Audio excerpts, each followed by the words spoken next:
Next दोस्तों शुरुआत करते हैं आज के इस वीडियो का। स्वागत करता हूं सभी का इस चैनल पे। तो दोस्तों आज का वीडियो बहुत सारी अपडेट के साथ है, जो कि बाज़ार में बहुत सारी एक्टिविटी देखने को मिल रही है और इसी की वजह से कह सकते हैं इंडियन बाज़ार भी काफ़ी ज़्यादा प्रेशर में है।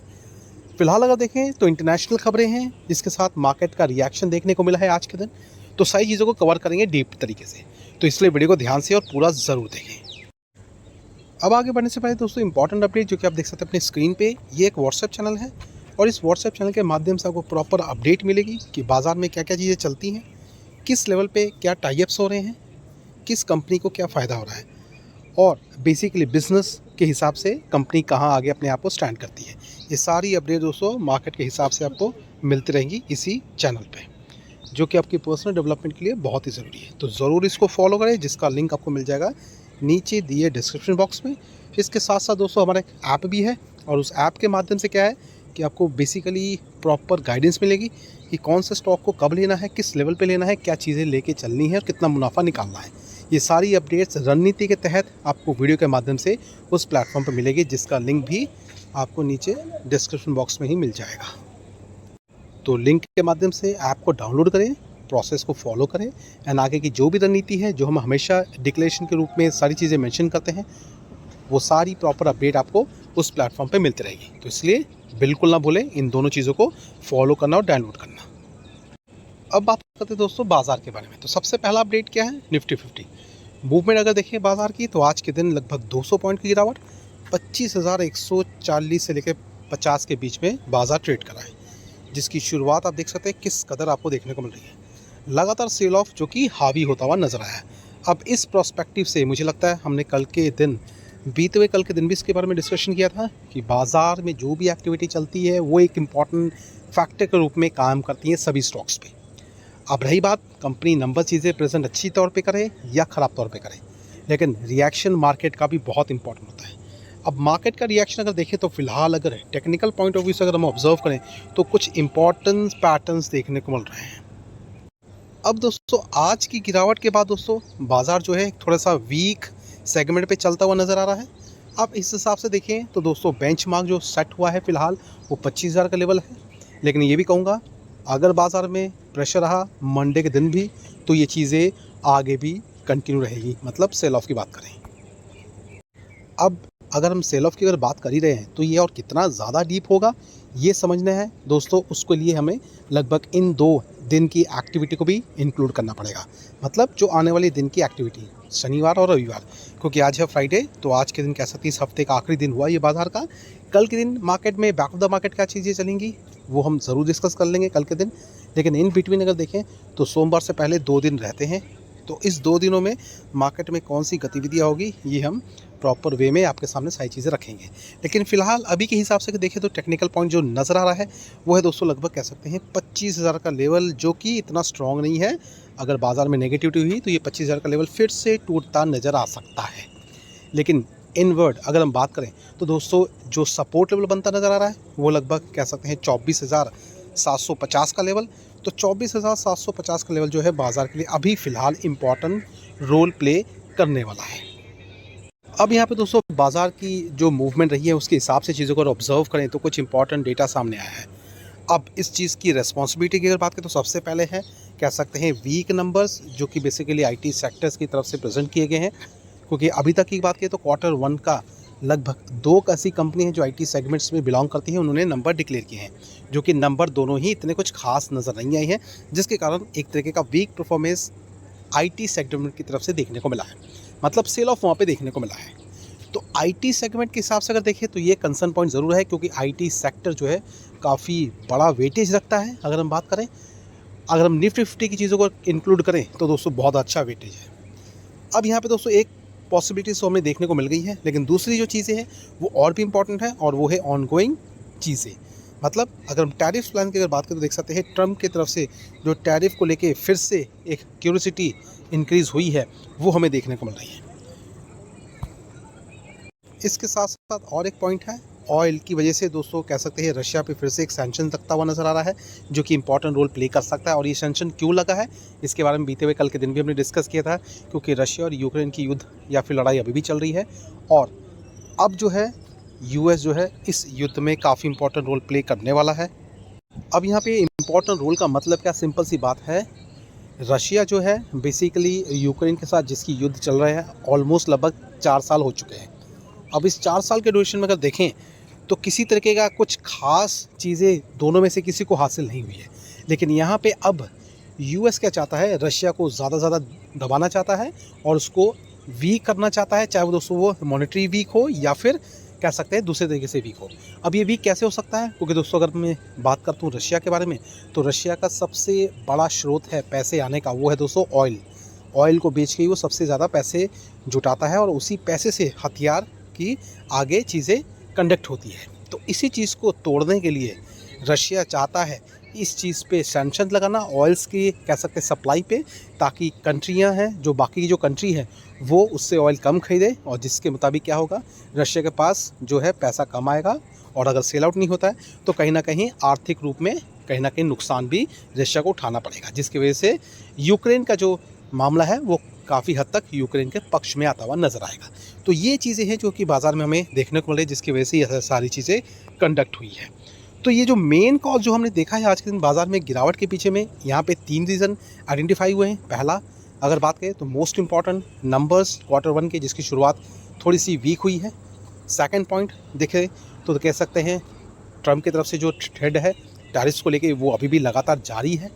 तीसरा पॉइंट है जो कि रशिया पे एक तरीके से और सैंक्शन लगना। ये 3 पॉइंट है, लेकिन इसके साथ एक एडिशनल पॉइंट और इंक्लूड हुआ है। अगर हम बात करें तो वो एक समहाउ कह सकते हैं रीडा के नंबर्स को लेके भी है। तो यहाँ पे रीडा के नंबर्स को भी अगर देखें तो वहाँ पे भी थोड़ी बहुत आपको गिरावट देखने को मिलेगी। देख सकते हैं यहाँ पे लगभग 6% तक की गिरावट, 5.5 से लेकर 6% तक की आपको गिरावट देखने को मिलेगी। 160 के लेवल पे अभी फिलहाल ये स्टैंड करता है। सीधी सी बात है, बीते हुए कल के दिन हमने इस चीज़ को कवर किया पूरी तरीके से और वो वीडियो हमारे ऐप में पड़ी है, आप चाहें तो उसको ज़रूर जाके देख सकते हैं। और यहाँ पर अगर देखें तो दोस्तों बहुत इंपॉर्टेंट बातें वहाँ पे हमने डिस्कस की हैं, क्योंकि दोस्तों जो एक्चुअल नंबर प्रेजेंट किए गए हैं वो डिनोट करते हैं इसकी गिरावट को कि नहीं करते हैं, ये समझना ज़रूरी है। क्योंकि सिर्फ नंबर्स ही इसके लिए बहुत इंपॉर्टेंट रोल नहीं है, नंबर्स आने के पीछे में क्या क्या चीज़ें इंक्लूड होती है वो भी इंपॉर्टेंट है। इससे दोस्तों अगर वो वीडियो नहीं देखा है तो ज़रूर जाके देख ले, ऐप में आपको ये वीडियो मिल जाएगा बीते हुए कल के दिन का। अब रही बात दोस्तों जो नेक्स्ट जो फैक्टर है, जो टैरिफ की हम जो बात कर रहे हैं, यहाँ पे जो एक नया तरीके का जो कंसर्न पॉइंट देखने को मिला है वो बेसिकली कनाडा से एसोसिएटेड है, मतलब कनाडा से मामले में है। टैरिफ की बात करें तो दोस्तों देख सकते हैं ट्रम्प की तरफ से लगभग 35% तक का टैरिफ लगाया गया है कनाडा पे, लेकिन बातें सिर्फ यहीं ख़त्म नहीं होती। यहाँ देख सकते हैं एक तरीके की चेतावनी दी है कि अगर फर्दर हाइक कनाडा करता है, रिटेलिएट करता है इस चीज़ के अगेंस्ट में, मतलब अगर कनाडा भी अपने प्राइसों को लेके चीज़ें ज़्यादा सोचता है और कनाडा भी सेम चीज़ें अगर करता है, वो भी टैक्स बढ़ाता है जो भी इंपोर्ट कनाडा करेगा यूएस की तरफ से, तो दोस्तों इसके बाद ट्रम्प जो है और बड़े तरीके से टैरिफ लगाएगा। कहने का मतलब है मैंने तो गलती करी है, अगर आपने ये गलती करी तो आपको इसके ज़्यादा भुगतान आपको देना पड़ेगा। तो इस तरह का कंसर्न हमें देखने को मिला है। अब ये चीज़ें कब हुई हैं तो दोस्तों देख सकते हैं ये आपको देखने को मिलेगा। लेटेस्ट जो न्यूज़ है लगभग देखें तो ऑलमोस्ट बहुत सी ऐसी कंट्रीज़ है जिनको लेटर जा चुका है टैरिफ्स के मामले में।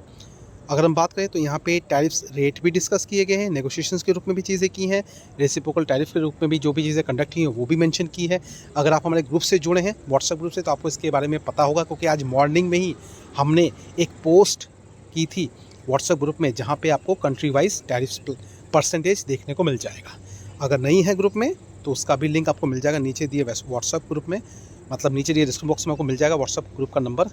आप चाहे तो लिंक पे क्लिक करके हमारे व्हाट्सएप ग्रुप में एंटर हो सकते हैं। इसके साथ साथ दोस्तों और भी ऐसी कंट्रीज देख सकते हैं, ऐसी कंट्रीज़ जो कि अलायंस ग्रुप के साथ बिलोंग करती हैं। अगर हम जापान की बात करें, साउथ कोरिया की बात करें तो लगभग 50% का टैरिफ जो कि कॉपर पे लगाया गया है। इसके साथ साथ दोस्तों कुछ और भी फैक्टर्स है, बांग्लादेश के बारे में भी आप जानते हैं दोस्तों, वहाँ पे भी टैरिफ प्लान लगे हैं, टैक्सेस का परसेंटेज वहाँ भी अच्छे खासे कह सकते हैं परसेंटेज के रूप में है। और इसके साथ साथ दोस्तों अगर इंडिया की बात करें तो अभी कंडक्ट होना ये सारी चीज़ें बाकी हैं। तो इंडिया के बिहाफ पे सारी डिस्कशन अभी इनकम्प्लीट है, ये डिस्कशन होने वाली है जस्ट बिकॉज ऑफ नेगोशिएशन कारण सारी चीज़ें पेंडिंग है। अब ये चीज़ें कब सुलझती है ये भी इंपॉर्टेंट फैक्टर्स है, एंड उसके बाद ही बाज़ार में एक अच्छा मूव नजर आएगा। लेकिन तब तक क्या कर सकते हैं, बाज़ार का मूड जैसा हमने पहले भी डिस्कस किया था, जब तक ये सारी चीज़ें क्लियर नहीं होती मार्केट का मूड इसी फॉर्म में रहेगा, गिरावट होगी, तेज़ी होगी, अगर तेज़ी भी होती भी है तो अगले दिन प्रॉफिट बुकिंग हो जाएगी। नेक्स्ट दोस्तों, अगर आज की अगर बात करें तो हर एक स्टॉक्स में आपको गिरावट ही देखने को मिलेगी, हर स्टॉक में लाल निशान। इवन बहुत से लोगों का सवाल है कि सर डिफेंस स्टॉक्स में क्यों गिरावट है। तो दोस्तों इतना कहना चाहूँगा, अगर हम यहाँ डिफेंस स्टॉक के अलावा किसी भी सेगमेंट को अगर देखें, हर जगह आपको लाल निशान ही दिखने को मिलेगा प्रॉफिट बुकिंग के तौर पे। कंडीशन सभी जानते हैं, जो चीज़ें अभी चल रही हैं। फिर भी देख सकते हैं दोस्तों, एक आइडिया के तौर पे अगर देखें तो यहाँ पे आपको जो गिरावटें हैं डिफेंस सेक्टर में देखने को मिलेगी, लगभग 3.5%, 2.5%, 3.25%, 1%, 1.5%। तो इस तरीके की कैटेगरी के साथ सारी चीज़ें नजर आएंगी। मतलब पूरा इंटायर डिफेंस सेक्टर में ही लाल निशान है। अब करना क्या है, सिंपल सी बात है। करें अगर बात करें मार्केट को लेकर, तो दोस्तों स्टॉक्स में कोई भी प्रॉब्लम नहीं है। डिफेंस के स्टॉक्स अभी भी अच्छा परफॉर्म करेंगे। और अगर आप देखेंगे ऑर्डर्स के मामले में, तो दोस्तों डिफेंस सेक्टर में अभी भी लगातार अच्छे खासे ऑर्डर्स आ रहे हैं। यहाँ पर अगर बात करें, देख सकते हैं ये जो रिपोर्ट्स आपको देखने को मिलेगी, India's 2.4 trillion naval plan, 3 stocks are set to win. तो इस तरीके के डिफेंस स्टॉक्स में चीज़ें नज़र आ रही है। तो डिफेंस को लेके प्लानिंग अच्छी खासी तो ज़रूर है, लेकिन फ़िलहाल अगर बात करें, जो on going Jio political issues create हुए थे इन मिडल, अगर बात करें, चाहे वो मिडल ईस्ट की बात कर लें, चाहे हम यहाँ पे बात कर लें, इंडिया की बात करें, इंडिया या पाकिस्तान की बात करें, तो वहाँ पे भी काफ़ी हद तक चीज़ें नेगेटिव के रूप में देखने को मिलती है, जिसके कारण स्टॉक्स में एकदम सी तेज़ी आई थी। इवन अगर हम बात करें तो सिर्फ 1 महीना, ज़्यादा भी नहीं, सिर्फ 1 महीने के अंदर में स्टॉक जो हैं डिफेंस के लगभग 60, 70, 80% तक भागते हुए नजर आए थे। तो थोड़ी बहुत प्रॉफिट बुकिंग है, कोई दिक्कत नहीं है, होल्ड करें भी फिलहाल। अभी नेगेटिविटी होने की कोई ज़रूरत नहीं है। मार्केट की बात करें तो ये स्टॉक मार्केट है, चीज़ें हमेशा लगातार ऐसी नहीं रहेंगी, तो ध्यान रखें। अच्छे स्टॉक्स है, फंडामेंटली स्ट्रॉन्ग है, तो किसी बात की डर नहीं होना चाहिए। अभी भी कहूँगा दोस्तों, डिफेंस की बात कर लें, कोई मेजर कनेक्शन नहीं है गिरावट को लेके। सिर्फ ये है कि फ़िलहाल का जो ऑनगोइंग जो सिचुएशन है वो फ़िलहाल थोड़ा ईज़ हो चुका है, जिसके कारण थोड़ी बहुत प्रॉफिट बुकिंग है। लेकिन एंटायर मार्केट की अगर बात करें तो दोस्तों हर जगह आपको लाल निशान ही दिखेगा। इस वजह से दोस्तों कह सकते हैं ये जो गिरावट है ये आपको बढ़ती हुई नज़र आ रही है। तो पैनिक मत होइए, सबसे पहली बात तो। और रही बात, अच्छे स्टॉक्स में निवेश करते रहें। जीआरसी हो जाए, एचएल हो जाए, ये सब स्टॉक्स ख़राब नहीं है। क्योंकि दोस्तों अगर आप एक ओवरऑल पैटर्न लेके भी अगर आप चलेंगे तो देख सकते हैं 5 साल का रिकॉर्ड, लगभग 1100% का रिटर्न। तो मार्केट में चीज़ें हैं, अभी भी वैलिड हैं। ऐसा नहीं कि दोस्तों मैं सिर्फ एक ही स्टॉक की बात कर रहा हूँ, जीआरसी की। यहाँ अगर हम मैज़गा डॉक की भी अगर बात करें ना, तो देख सकते हैं यहाँ पे भी इसका 5 साल का पैटर्न आपको देखने को मिलेगा, ऑलमोस्ट 3500% के रिटर्न के साथ है। इवन एचएल के साथ भी अगर बात करें तो वो भी अच्छे रिकॉर्ड के साथ है। सिर्फ करना क्या है, ये जो टाइम पीरियड है ना, इस टाइम पीरियड को फिलहाल हमें निकालना है। इतना कहूँगा, अच्छे स्टॉक्स है, फंडामेंटली स्ट्रॉन्ग है, ये चीज़ें आगे बढ़ेंगी। डिफेंस सेक्टर, सिर्फ इंडिया की बात हम नहीं कर रहे, इंटायर ग्लोबल का ये एक बहुत बड़ा कंसर्न पॉइंट है। तो डिफेंस के लिए एम्यूनिशंस चाहिए, और एम्यूनिशंस के लिए अगर बात करें तो हथियार चाहिए, और हथियार के लिए कह सकते हैं प्रॉपर प्रोडक्शन भी चाहिए। तो ये सारी चीज़ें होंगी, इसलिए पैनिक होने की ज़रूरत नहीं है। डिफेंस स्टॉक्स को आगे भी कहूँगा होल्ड करके रखें। इन बिटवीन अगर ज़्यादा गिरावट होती है तो इसके बारे में ज़रूर एवरेज करने के लिए सोचेंगे, लेकिन तब तक क्या करना है, वेट एंड वॉच। तो फिलहाल इन सारी अपडेट के साथ यहाँ पे अभी वीडियो को वाइंड अप करते हैं। मिलते हैं दोस्तों अपने नेक्स्ट वीडियो में, जो कि हमारे ऐप में आने वाला है। तो इसलिए ज़रूर फॉलो कर ले दोनों चीज़ें, हमारा ऐप और साथ में व्हाट्सएप चैनल, दोनों का लिंक आपको मिल जाएगा नीचे दिए डिस्क्रिप्शन बॉक्स में। तो करना क्या है, क्लिक करके फॉलो करना है और डाउनलोड करना है। तो अभी वीडियो को वाइंड अप करते हैं, मिलते हैं अपने नेक्स्ट वीडियो में। Thank you for watching and bye bye.